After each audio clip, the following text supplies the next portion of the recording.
பேசிக் கொள்கிறார்கள். அமைப்பு வெறி பிடிச்சவன் யாருக்கிற அமைப்பு? தௌஹீத் ஜமாத்துக்காரன் அமைப்பு வெறி. என்ன வெறி? அமைப்பு வெறி.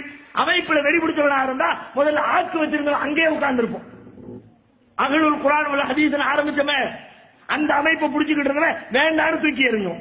ஜாக்க தூக்கணும், வேண்டான்னு தூக்கி எறிஞ்சோம். எத்தனை எறிஞ்சோம்? தமுமுக தூக்கி பிடிச்சோம், வேண்டாம் தூக்கி எறிஞ்சோம். எதுக்கு? அமைப்பா? அமைப்பு என்பது எங்கள் மேடையில் கிடைக்கிற மேலாடை போல.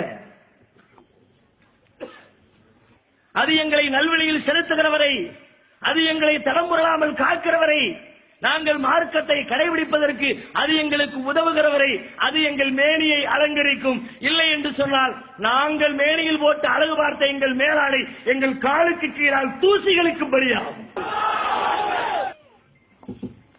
அது என்ன பெரிய கவலையோ வருத்தமோ? ஐயோ வளர்த்தமே, வளர்த்தகனா மார்புல முட்டுதான் போன அந்த கவலையெல்லாம் எங்களுக்கு இருக்காது. எத்தனை இயக்கங்களை எதிர்த்து நிற்கிறோமே. லேசா துளியளவு உள்ளத்துல இருக்கும் நினைக்கிறிய? எப்படி இருந்தோம், எப்படி வளர்த்தோம், அந்த எண்ணத்திற்கு இடமளிக்க மாட்டோம்.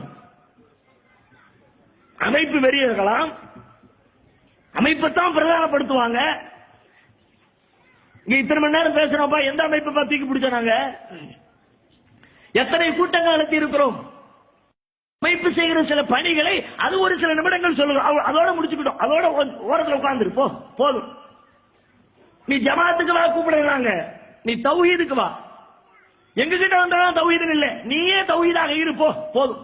எந்த பேர்ல வேணாலும் இரு, வேண்டாம், எங்களுக்கு பிரச்சனை இல்லை. தௌஹீதில் இருக்கிறியா, மறுமையில் உனக்கு வெற்றி. நீ செல்லுகிற பாதை சத்திய பாதை.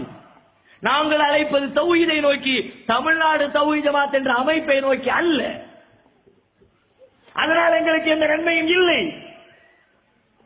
அது எங்கள் மறுமை வாழ்க்கைக்கு உதவும் என்று நாங்கள் நம்பவும் இல்லை.